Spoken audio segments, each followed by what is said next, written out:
Good afternoon, everyone. Welcome to the Bicycle webinar series brought to you by Commute.org and Silicon Valley Bike Coalition. Thank you for joining us today on Earth Day 2020. I am Kim Comstock, the Commute Programs Manager at Commute.org. Also with me today is Mary Thomasmeyer, the Commuter Programs Specialist at Commute.org. We also have our speakers and partners from Silicon Valley Bike Coalition, which Mary will introduce in a moment. Just a little information about Commute.org before we continue. Commute.org has been working with commuters and employers in San Mateo County for over 20 years, bringing them programs, services, and rewards to encourage the use of alternatives to driving alone to, from, or through San Mateo County. We welcome you to check out our website, which conveniently is Commute.org, to find out more. Sorry, one moment.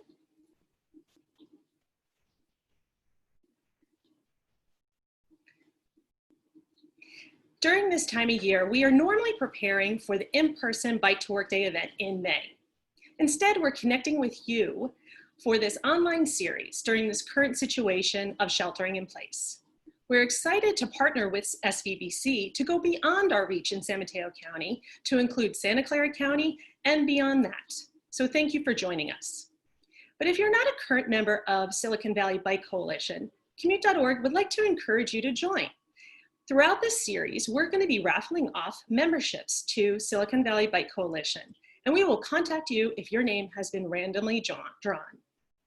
Now I'd like to turn it over to Mary to introduce our partners and speakers today. Thank you, Kim. Today's topic is bike safety and rules of the road. This is the first of 5 webinars starting today and will happen every Wednesday at noon until May 20th. You can find registration for the next webinar on either Commute.org or SVBC's website. Before we start, I have a few reminders. First, all attendees are muted. If you have a question, please submit it using the Q&A box. We've saved the last 10 or 15 minutes for questions. And please direct any comments you may have throughout the presentation to the chat box. Finally, this webinar is being recorded and the recording will be available on both websites. Now it's my pleasure to introduce today's presenters from SVBC. Tim Wee has been an avid transportation cyclist since 2nd grade. In the 1980s, he was VP of Rides for the biggest bike club in Boston, as well as an advocate for the Boston Area Bike Coalition. And in the 1990s, he was a founding board member of the Silicon Valley Bicycle Coalition and led parent and taught family rides for the Almaden Cycle Touring Club. In the 2000s, he served on the board of Friends of Stevens Creek Trail, as well as the Sunnyvale Bicycle and Pedestrian Advisory Commission. In 2019, he bicycled 5,000 miles on a business trip across the US to raise money for bicycling and give talks about climate change. Tim loves to teach people how to ride and how to ride better, and is a league cycling instructor. Allison Greenlee is a lifelong bike commuter and recreational cyclist. Prior to joining SVBC in 2017, she worked in higher education, outdoor and environment organizations, and as a bike mechanic. In 2017, she was selected for a scholarship for a 2-week women's professional bike mechanic course in an effort to educate and maintain more women mechanics across the country. In 2018, she and her wife participated in the California AIDS Life Cycle, riding from San Francisco to Los Angeles. Her program's role at SVBC allows her to share her biking experiences to educate and enthuse the masses. And now I will turn it over to Allison to kick off the presentation. All right. Thank you so much, Kim, Mary, and to everybody joining us today. It's really our pleasure to be offering this, and we're excited to get more people on the road. I'm sure in the recent weeks, we've noticed a lot more people out on the roads, and we want to emphasize how to do that safely, and that's what brings us here today. So, there we go. A little bit more about Silicon Valley Bicycle Coalition. We work across both San Mateo and Santa Clara counties, And our goals are to make the roads better and safer for you all. So we have an advocacy team that works with infrastructure improvements, and then people like myself and Tim who are going out and educating and motivating people to get out on their bikes more. We are a nonprofit, member-based organization, and what that means is we need people to support our movement. And so we would love for you to join as a member, because when we go and talk with elected officials and other people in change-making capacities, we really need the numbers and community behind us to do that. Diversity, equity, inclusion are values that are core to every decision that we make. And we always strive to make sure everybody's included in all of our decision makings to make biking better for everybody. All right. So let's learn a little bit about who's in the Zoom. There's going to be a poll that pops up, and we want to know how you would describe your experience level. There you go. So you can fill that out, and in a few seconds, we will learn a little bit about who's out there enjoying this presentation.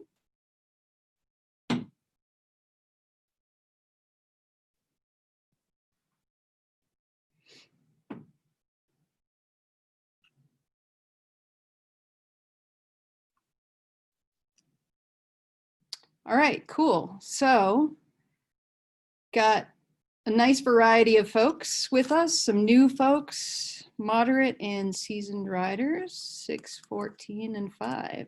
Nice bell curve. Okay. All right, thank you for sharing that. Our goals today is to provide something for everybody. And as Mary mentioned, we will have time for Q&A at the end. And so I look forward to engaging with you more then. We're going to move through the slides relatively quickly in anticipation that the richness will happen with the Q&A. Whoops. Okay, so a little bit about what we're going to learn today. We're going to talk about pre-ride prep, rules of the road, tips and tricks for safe riding, local resources, and how to connect you to the larger bicycle community in Silicon Valley and perhaps the greater Bay Area. Again, more time at the end for Q&A, and definitely we'll be touching on how to stay safe during the pandemic for you and those around you. So look forward to that conversation as well. So what holds people back from riding? This might seem like a strange slide to start with, but I think before we tackle how we can help you, it's good to know what's holding people back. And so we really categorize people in what we call the 3 C's, and that's concern, convenience, and culture. So what we're going to focus on today is really about concern, because for most people, it's about how do I get out there and ride safely? There's fast moving cars and I don't know how to navigate, and I don't know what I'm doing. I'm not that experienced. So those are some things that we're going to be talking about today. But just to give you a sense, these are the things that are really obstacles for most people in terms of deciding to bike or to get in the car or to use other transportation. So we'll try to focus on some of the concerns around safety. All right, so another little interactive slide, why ride a bike? And you can use your chat box to let us know what are some benefits that you get from bike riding. We wanted to use this slide to kind of build people up and get you pumped up to get out there on your bike. So what are the outdoors? Yes, work out. What else are we seeing? Stress relief for sure, relaxation, environmental reasons, yay, Earth Day. Best commute option. Don't have to go to the gas station, easy parking for sure. All right, cool. Endorphins, yeah. All right, well, thank you all. Yeah, there's a whole host of reasons to ride a bike. And judging by your enthusiasm, we're all in the same crowd here. So for me, when I think about what bicycling brings to me, it's the simple pleasure of riding a bike. And what that brings for me is mental and emotional health, physical health, and it's good for the environment. I know that each day I ride my bike, I'm generally a better person, especially if that's in the morning before I go to work. Don't get me wrong, I love my job, but it's a nice way to start the day and not sitting in traffic and stressed and confused and wondering why I'm sitting in my car for hours. But anyway, so yeah, lots of reasons. So hopefully now you're motivated to get out there, and let's learn a little bit about how to do that. So each and every time you get on your bike or before you get on your bike, you should be doing a basic safety check. And what this involves is something you can easily remember by thinking about the ABCs. So when you think about your bike, you're riding on your tires, and those need to have air. So that's A. So you can simply give your tires a quick squeeze, and they should be firm and not soft. If they're soft, put some air in there. Brakes, are they working? So one way to test this is to simply pull back on your brake levers while you're holding your bike on the ground. And if you push it forward, it should not roll. If it's rolling, you got a problem. So that's one way to quickly check your brakes to make sure that those are working. And then your chain, give your pedals a spin and make sure that your chain hasn't come off and that everything's working smoothly. Your quick release lever should be locked. If your wheels are held to your frame using quick release levers, those should be in the locked position. And the last thing that you can do is just real quickly, just kind of pick up your bike a little bit and drop it on the ground, and you shouldn't hear any clanging or things making noise that aren't ordinary. And so that's just a real quick check. So even if it's been a day, if it's been a couple of years, you always want to check your bike before you get on it. Okay, so some gear basics. One of the lovely things about biking is that you can wear just about anything you want, but there are some things that'll make it feel more comfortable. Must-haves, however, is a helmet. In California, the state law requires that people who are 17 and under wear a helmet. That is a state law. If you're 18 and over, it's your choice to wear a helmet. We strongly recommend wearing a helmet. You've got one melon, and that's one melon that you probably want to protect. So we encourage helmets for everybody. Bring a lock. You never know what's going to happen out there, or you might get a hankering for a muffin and a latte, and you can pull over and lock up your bike. Lights and reflectors are always a good idea and required at night. We'll talk about that in a minute. And bring an ID, cash, or card. You never know when an emergency is going to happen, or again, if you need to get that muffin and latte, you're going to want to have some cash to support your local bake shop. Recommended sunglasses. Keep the sun and wind and bugs and other dust and debris out of your eyes. Gloves are nice because it offers a little padding for the palms of your hands and helps absorb the vibration of the road. Water bottle, stay hydrated. It's always good advice. Visible clothing. Anything you can do to be visible when you're on your bike. And it doesn't have to be a nice spanking, expensive vest like we've got pictured there. Just light colored clothing, whatever you can do to be bright and visible, we highly recommend. And then it's always good to bring an extra tube or a patch kit or a pump in case you do get a puncture, and then tools if you need to make any adjustment, or ride with somebody who does have those items because you never know when a puncture might happen. Okay, so those are some of the gear basics. Now, planning your route. Your first priority is that you should stay safe. So choose a route, look at your route in advance and choose a route that you feel most comfortable with. Keeping in mind it might not always be the most direct. You might reroute through a residential neighborhood or through a park, which is great because that's the beauty of biking. You get to see new places. One of the tools that's super easy to use is Google Maps. And Google Maps has an option. I took a screenshot there. It's a little small, but it has an option to map a bike-friendly route. And so that is going to put you on a route that typically has bike lanes and other streets that are more bike-friendly. And if you use our resource page, we've got a whole host of resources there for you. I've provided the link so you can learn a little bit more about other tools and planning your route. If you need to get somewhere at a specific time, it's best to plan your route in advance. Don't always rely on the time that Google says. And then my best advice is to ask other riders. So when you're thinking about a route, ask those who ride bikes where they ride. And let me tell you, bike people love to talk about bikes, and they will talk to you for a long time about bikes and their favorite route and the beauty of riding and extra. So please utilize fellow riders and all the resources that you can when you're planning a route. Don't forget to just get out and explore though. I mean, biking, the beauty of it is that it can be a really fun adventure. So go out and enjoy. Okay, some things about the law and other ways to stay safe. Bicyclists must follow the vehicle code that drivers of vehicles have to follow as well.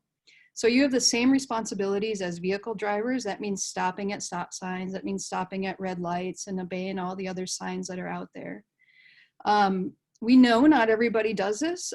Please give fellow bicyclists a great image by adhering to the law and following the stop signs and the rules of the road. Another law is that you do need to keep one ear free while you're biking. Don't be wearing the big headphones and biking around and not being able to hear what's going on around you. In particular, it's good to keep your left ear free because that's the side that traffic's coming on if you do choose to wear headphones. But the more that you can do to be aware and use all of your senses to know what's going on is highly recommended. Okay, so one of the questions that we get all the time is, where can I ride? Well, you know what? The beauty of this is that you can ride just about anywhere you want, except please don't ride on freeways, toll bridges, or other areas that are listed by the California Department of Transportation. So yes, you can ride on streets even if there are no bike markings or beautiful emerald lanes out there. Again, adhere to the same laws as drivers of vehicles do. A frequent question that we get is, what about sidewalks? Well, the laws there vary from city and county, so check with your local jurisdiction to see what the laws are, because they do differ. Traditionally, in busy urban downtown areas, riding on the sidewalk is prohibited. And that goes without saying. There's more pedestrians and more stuff going on the sidewalks. We don't recommend riding on the sidewalk, however. Sidewalks were designed for pedestrians in very slow speed.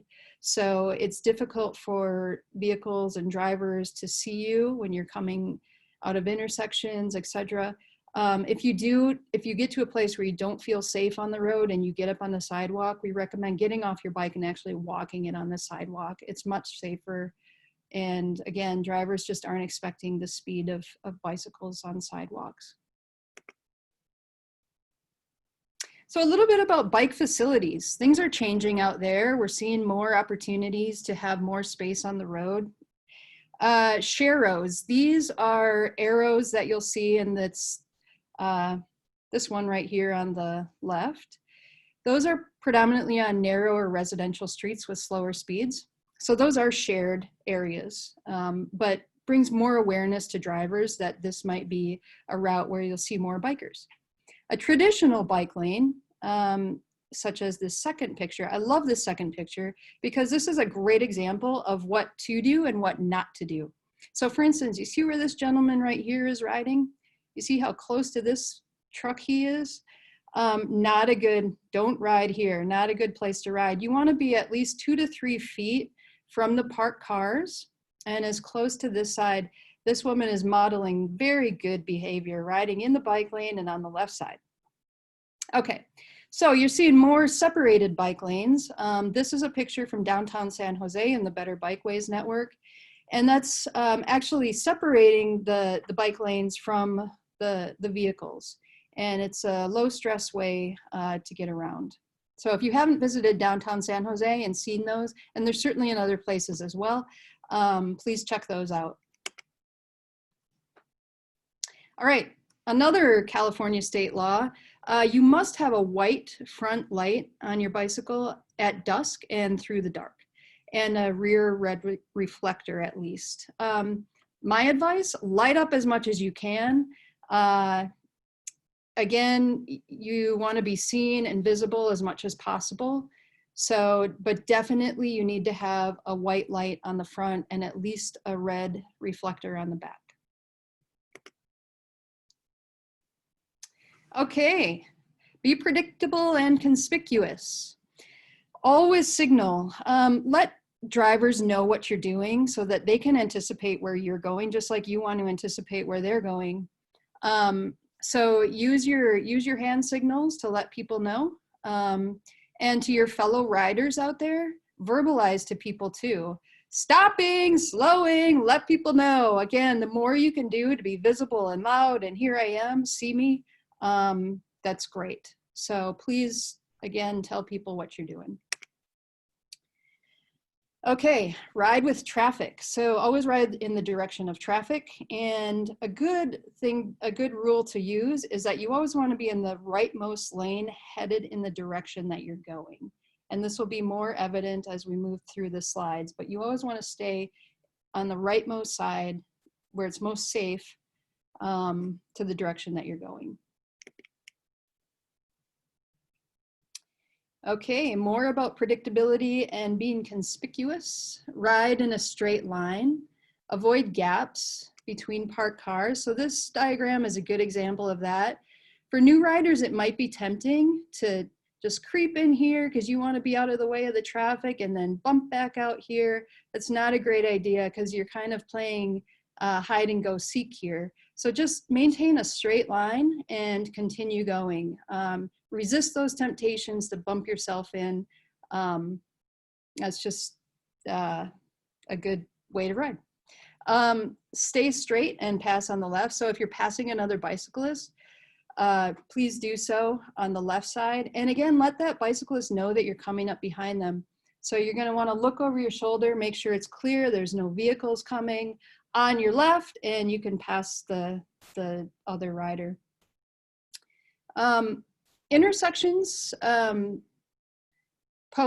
a lot of activity always happening at intersections, so you want to have a heightened awareness there for sure. Making eye contact with drivers is key.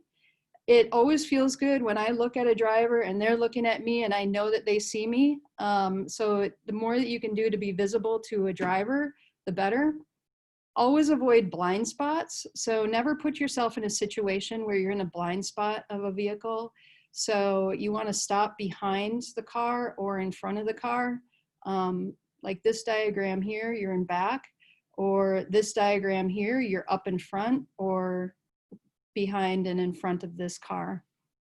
So again, avoid the blind spots and be as visible as you can. The right hook. So this is a situation where drivers may think that they have time to go around you and make a right turn.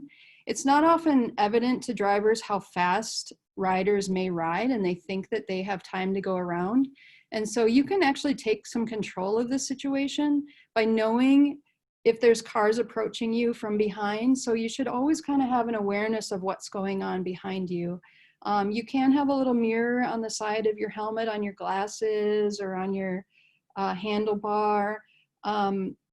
I always just look over my shoulder. I feel like I kind of have a constant awareness of what's coming up behind me, but know what's going on. If you're anticipating that a car might be thinking about coming around you, you can actually take the lane, and that's kind of moving yourself out into the center of the lane so that car doesn't have room to sneak around you and turn right.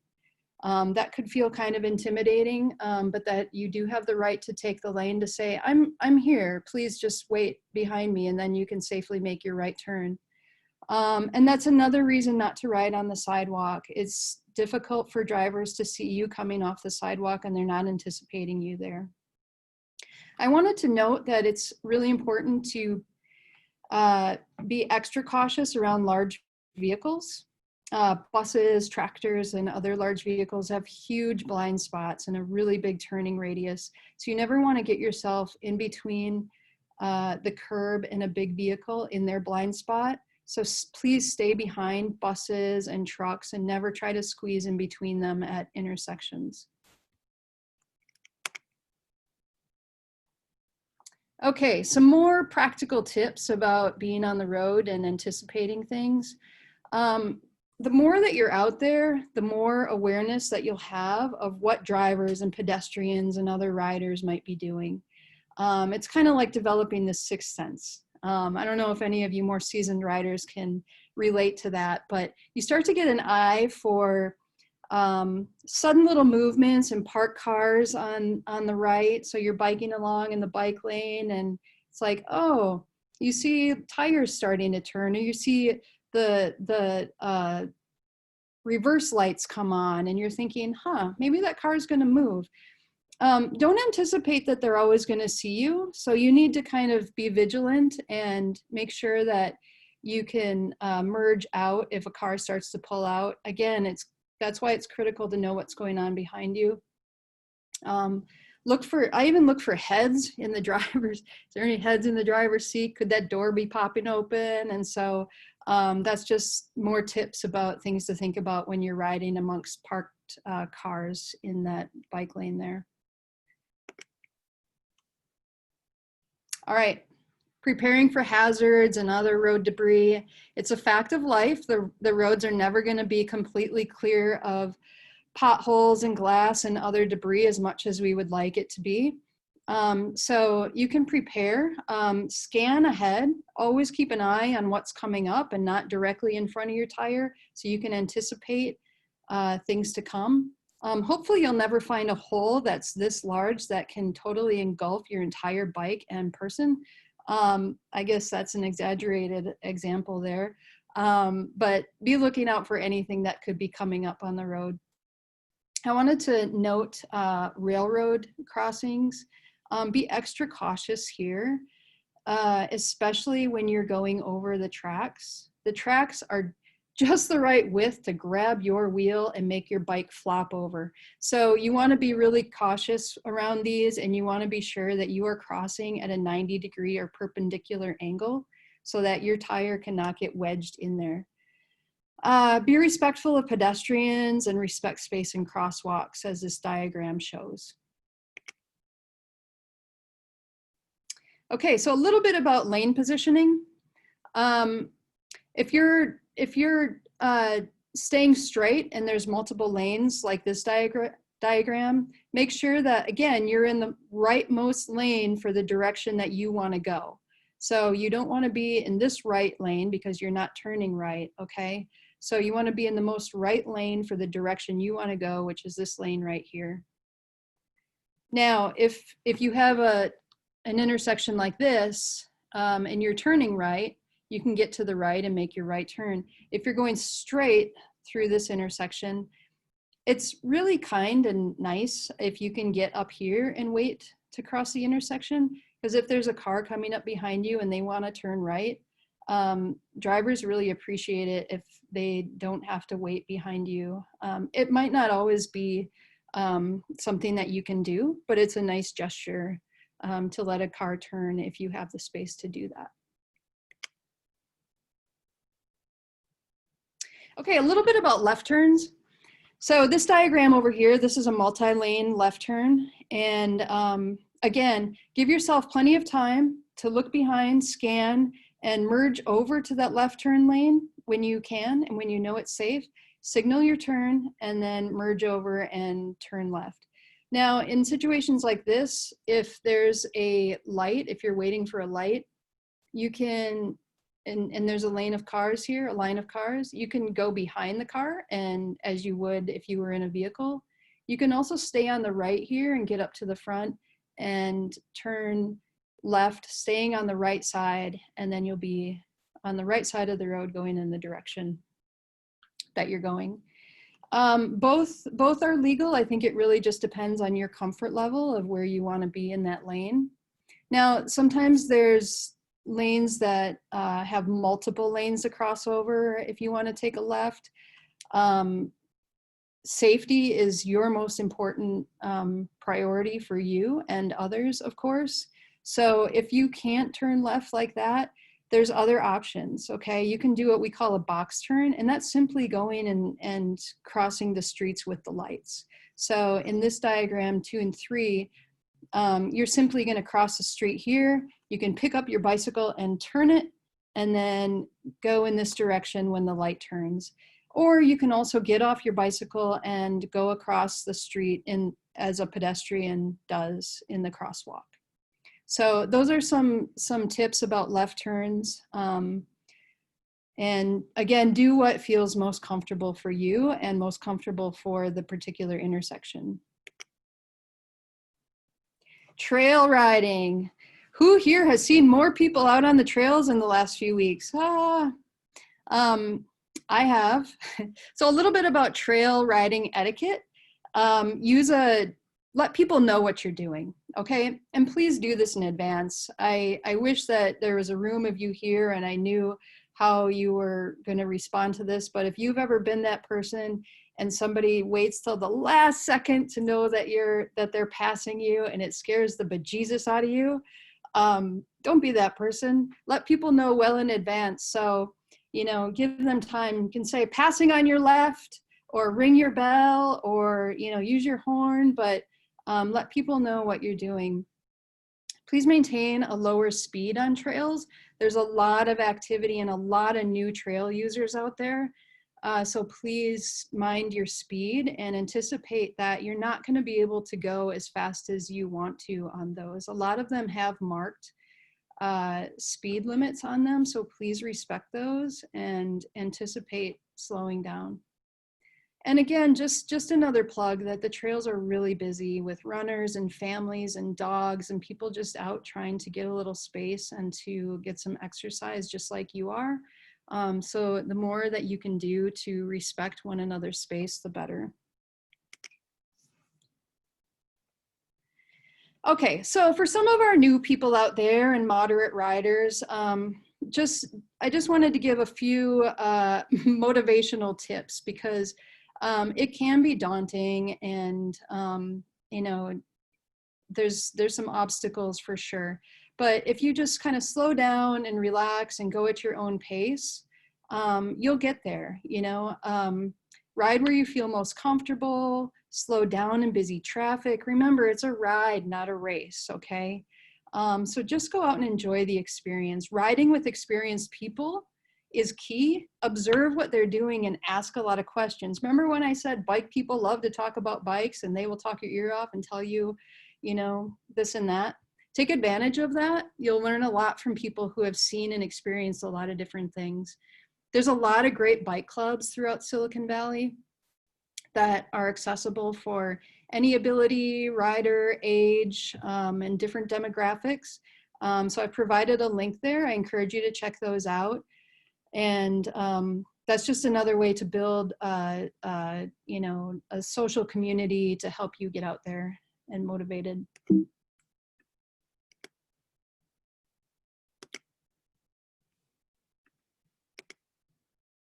Okay, so there's a huge bicycling community out in Silicon Valley, so we want to get to know you. So a little bit about how you can engage with us at Silicon Valley Bicycle Coalition. You can become a member.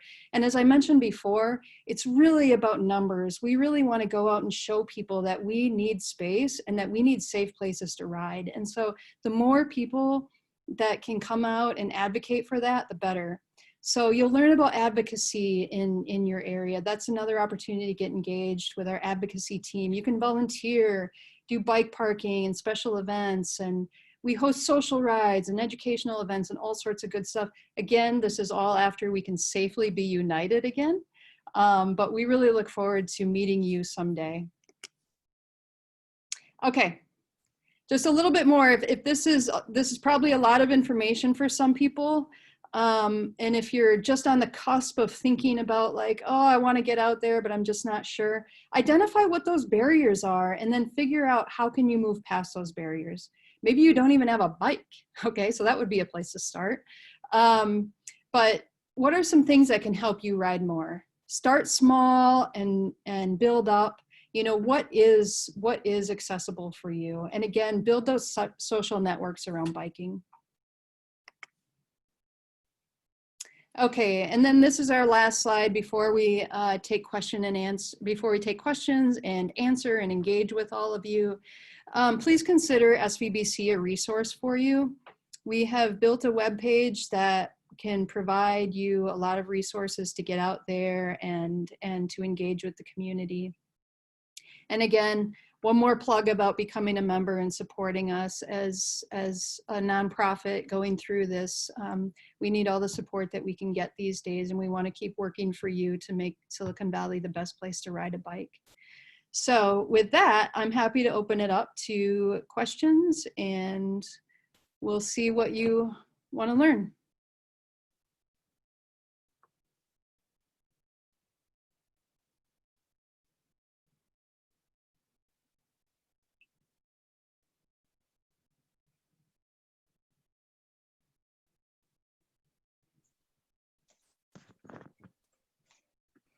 Thanks, Allison, for the great presentation. I don't see any questions yet. You guys already know it all. Go ahead and fire your questions off into the Q&A and we can answer them.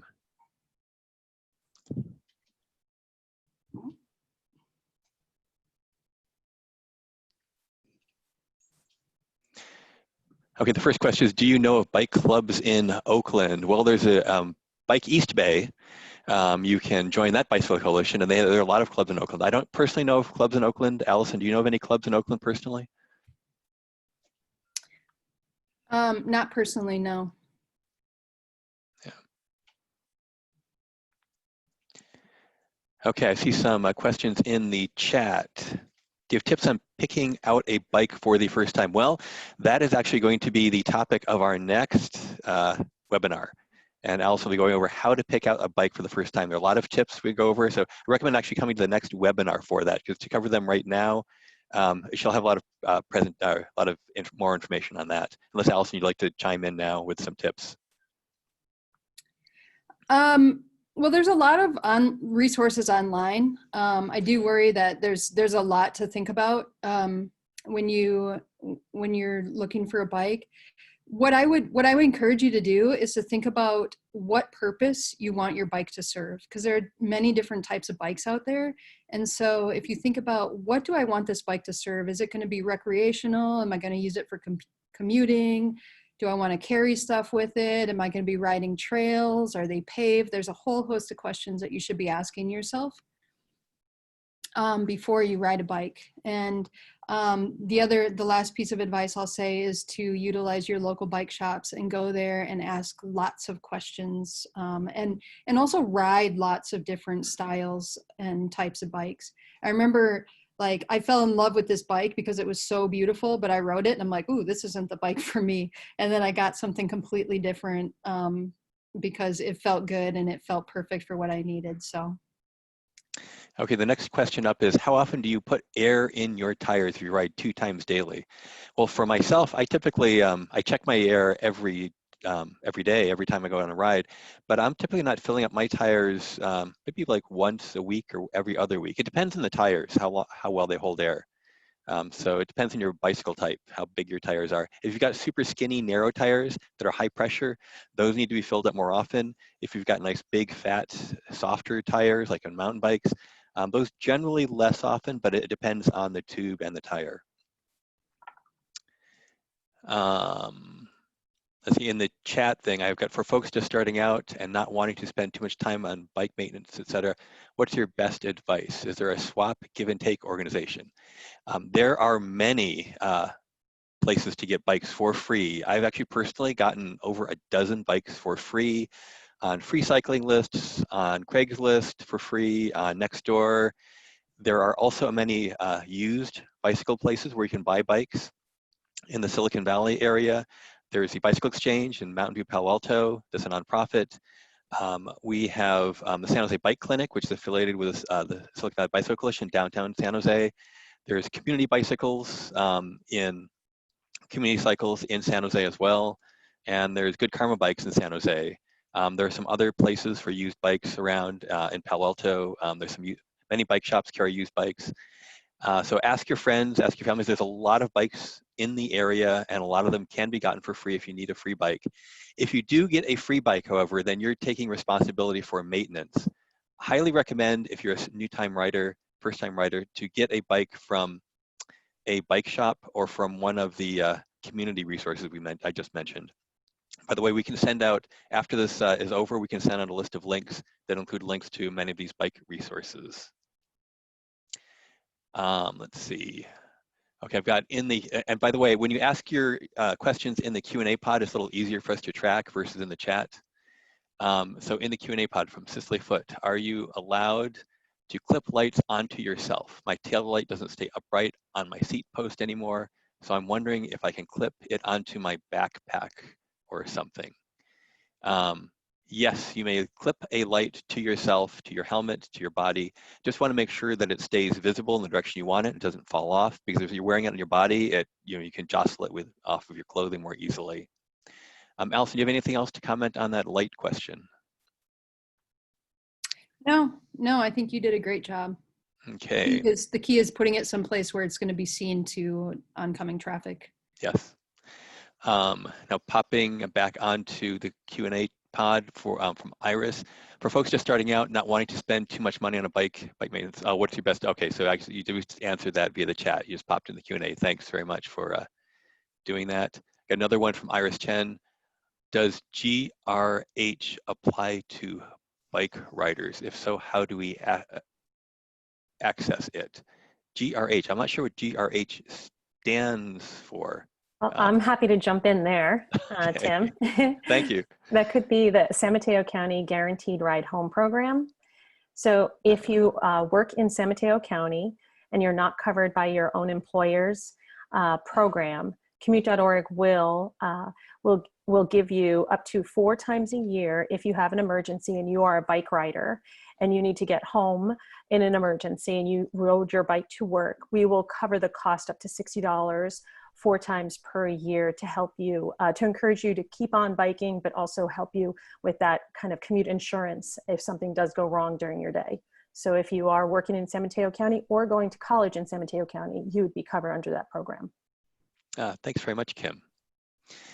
Switching back to the chat pod just for a minute, I see what are the rules now for biking during shelter in place?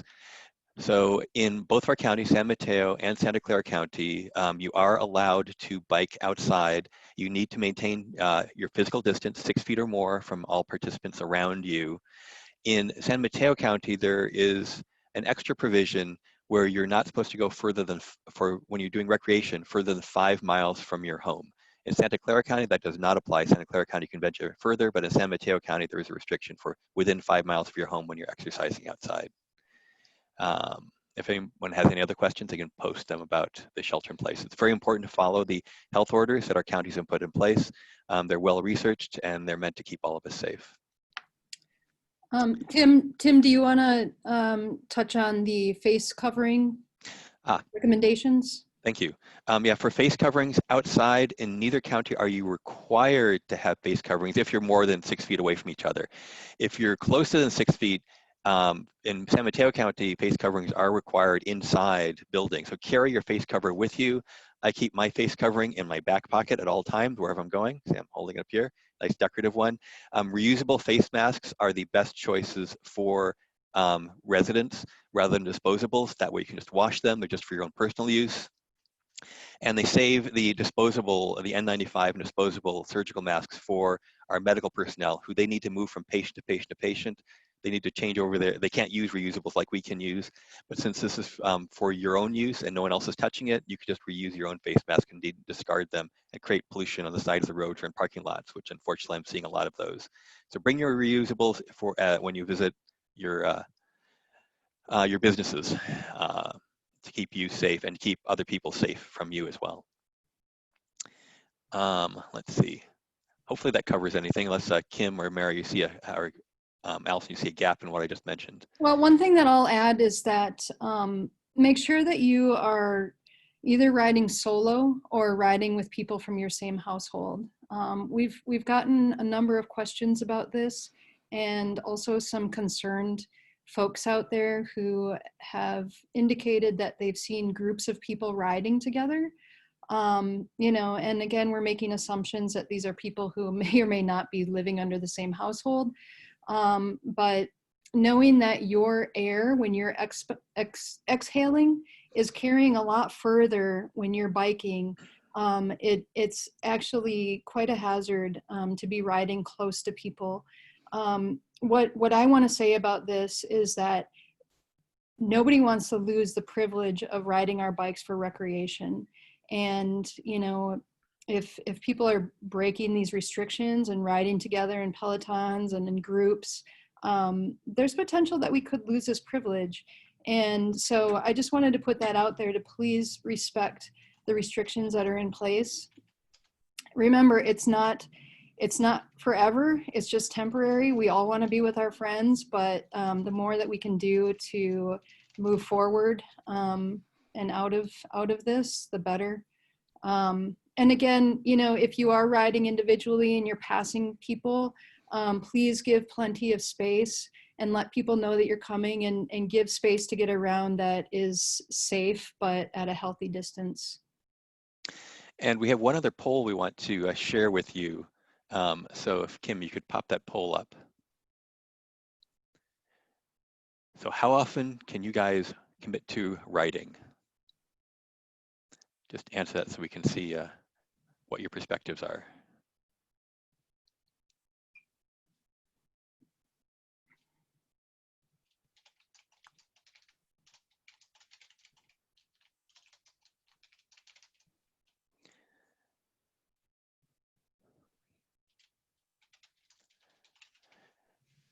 Okay, we've got a good spread here. A number of people can do it once a month, once a week, several times a week, and a number can do it once a day.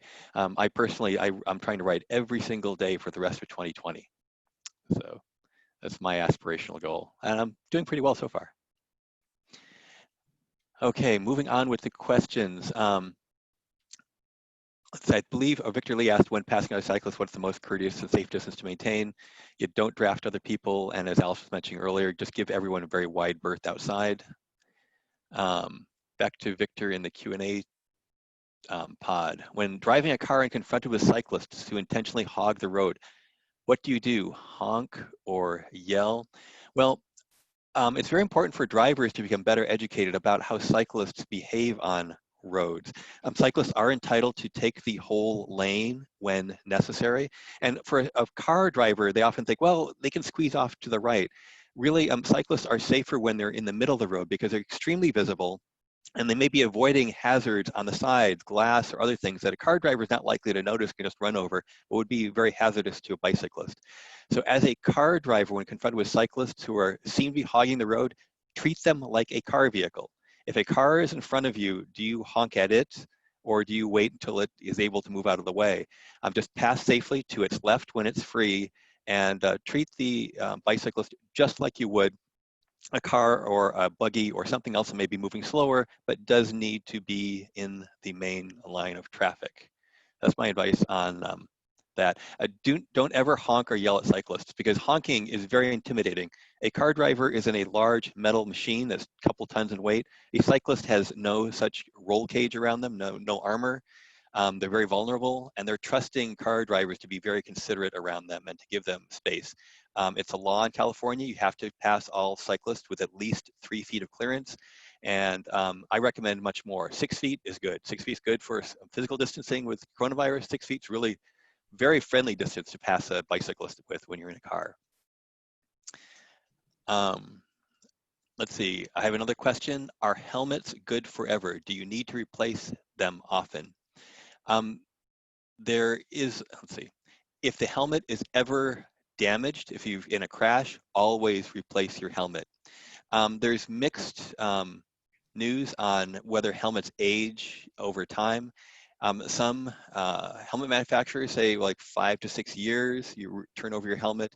Others have done tests on those helmets, and they're actually, as long as they weren't in a crash, they're actually good for much longer. Helmet safety, though, does improve over time. Different standards get better and better, so you may want to buy a newer helmet to abide by the most recent safety guidelines that have been adopted. So if your helmet looks in good shape and you need to save money, you can use a helmet. Generally, I've used some helmets for like 10 years, but if you want to be super safe, follow the recommendations of every 5 years, replace your helmet, and then keep up with the latest safety standards. The more important thing is wear your helmet correctly. practice putting your helmet on correctly so that it's fully seated on your head, so it actually does protect you. Unfortunately, I see a lot of people with modern helmets mount their helmets on their rack or hang it from the handlebars. It's just not going to do you much good there, even if it's a modern helmet, to wear it correctly. Allison, do you have any other tips in the helmet space? No, but another question that often gets asked is, what's the difference between a helmet that is $15 versus a helmet that's $200? You know, and the concern is obviously, is a more expensive helmet safer? And the answer is no. What the difference there is basically the weight of the helmet and the vent and the airflow typically. But they all have the same safety standards. So you're not jeopardizing the safety of your head if you invest in a $15 or $20 helmet versus a $200 helmet. It's really about weight and more airflow potentially. One small caveat there, if you buy your helmet from a bike shop, you're guaranteed to have a helmet that's been certified because they check to make sure they're certified. If you buy your helmet online, there are a lot of places that sell some really cheap helmets. They may not be actually certified, and they're actually fraudulent helmets sold online. If you're buying from online, get it from a reputable manufacturer like Specialized or Trek or Bontrager. Those have been certified and are following proper guidelines. But online, I have seen places sell helmets that they say they have the sticker, but they're actually forged from China. Again, buying from bike shop, you're always going to be safe. They check their source to make sure they're selling proper equipment. That was a great caveat, Tim. Yeah, I've been caught by that from some of the people I've shown up from some of my classes with these really, really super cheap helmets. And it's like, oh, wow, this just does not look safe. Yeah.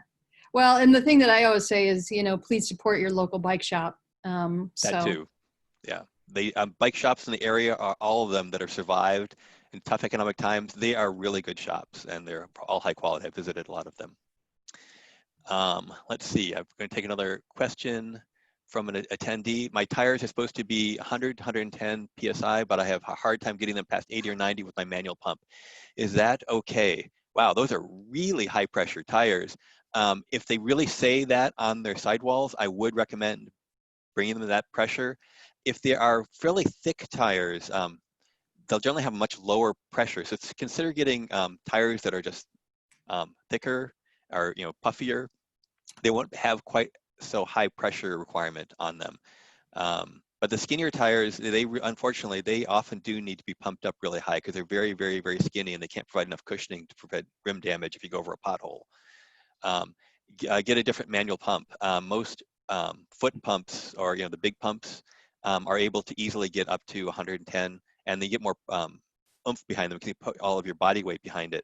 The portable pumps that you would carry with you on a bike ride, those are really hard to get up above 100 psi, and they take a lot more strokes to get that high and just a lot more work. You could go to a bike shop and borrow one of their pumps. Most bike shops have pumps that are free for people just to go in and use on their shop floor. So I think that's done for that question. Let's see, another anonymous question here. We'll answer live. What do I do if I get a flat when I'm out on the road? That is a great question. That's one of the things that many people are very fearful of when they ride their bike is, what if I do if I get a flat? And that's why you carry an extra inner tube, as Allison pointed out in the equipment. You should have both an inner tube and tire levers so you can get the tire off of your rim and get the new tube in there. For the more experienced cyclists, or if you're a little more adventurous and are more into do-it-yourself, carry a patch kit with you. And by the way, this is in addition to a portable pump. So you need a pump, tire levers, and a spare inner tube and or a patch kit. I typically patch my own tires because patching is much less expensive. A new tube is $5 to $10. A patch is like a few pennies in a patch kit. The patch kit's like maybe $2, $3 for a patch kit. But you need experience when patching a tube to make sure you patch it the right way. I typically, since I do a lot of patching, I can actually patch my tube in about 2 minutes, but other people may take 10 minutes versus swapping a tube. You just pop the old tube out, pop the new tube in, and then either bring the tube to a bike shop to fix, or you can fix it in your own time afterwards. So There are a lot of YouTube videos on fixing flats that you can use, and one of our upcoming sessions may go into more depth on how to fix flats and how to do bike maintenance. The other thing that I'll add is don't forget to bring air. Yes, you have to bring a pump. You can bring a tube and tire levers, but if you don't have air, you're kind of in the same boat. Yeah, so for air, You're in a flat boat. Yeah, they're flat boat. For air, you can bring a CO2 cartridge type refilling device. I just like having a bike pump. Either all these little bike pumps, they work really, really well. It can take a lot of strokes to fill up your tire, but eventually you'll get there. Yeah, So but then you're going to get a nice upper body workout as well. Yeah, get your upper body workout. Yeah. Yeah. Well-rounded. Well-rounded, that's right. Okay, here's another question here we'll answer live. How would you advise cyclists who get abused by aggressive drivers or hit and run with lawsuit issues? Yikes, that worries me when I hear of folks who ride a lot. Now, this is another one that goes into why people aren't comfortable riding, is they're afraid of aggressive drivers abusing them. I have ridden a lot. I've done about 150,000 miles, I think, in my current career. And last year, I did a 5,000-mile ride across the country where I was riding on all sorts of roads and all sorts of conditions, weather, day and night. My best advice is, if you bicycle like you're driving a car, cars tend to respect you more. I know that seems risky to a lot of people because you tend to ride in the lane more, but drivers really do respect you in general more when you are just obviously in control of the bike and riding in a very straight line. So you can think about that and process it more. Do not hide off on the far right and then pop in front of them like going between cars. Drivers like things that are expected and they know where you're going. So, and also, like you see me, I'm wearing my cycling vest. When I'm wearing my vest, people see that I'm a responsible cyclist. I'm trying to be as visible as possible, and I'm trying to do the right thing. That helps with drivers also. Now, you will run into some drivers that will still honk at you and not understand how you're biking. Just keep your cool, keep your composure. If you feel threatened, pull off the road, let them go by. But watch out for your own safety first. Make sure it's safe for you to pull off to the side. I do happen to ride with the video cameras front and rear, but I'm a, more techie type of cyclist. And I have reported a number of drivers and gotten them taken care of, as it were, but well after the fact, where the police have followed up.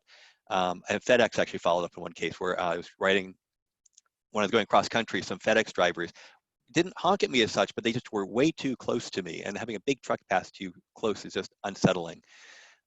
So if you're up for it, you can get video cameras from, they're basically dash cams. Or GoPros are okay, but they don't have as long battery life.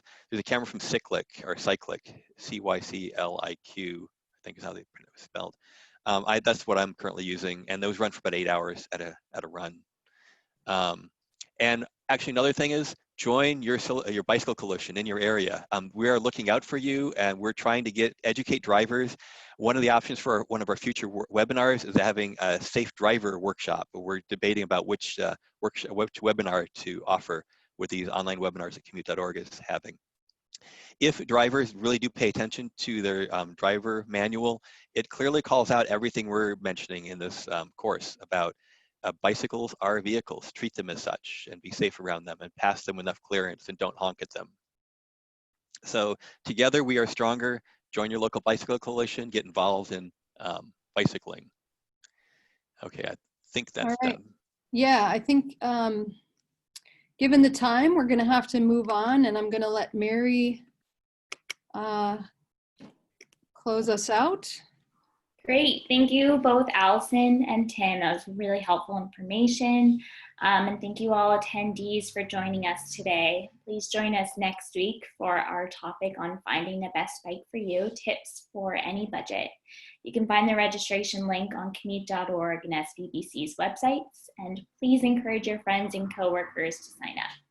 When we close the webinar, a feedback survey will appear in your browser. We really appreciate your feedback. Thank you, and stay healthy and safe. We'll see you next week. Thank you.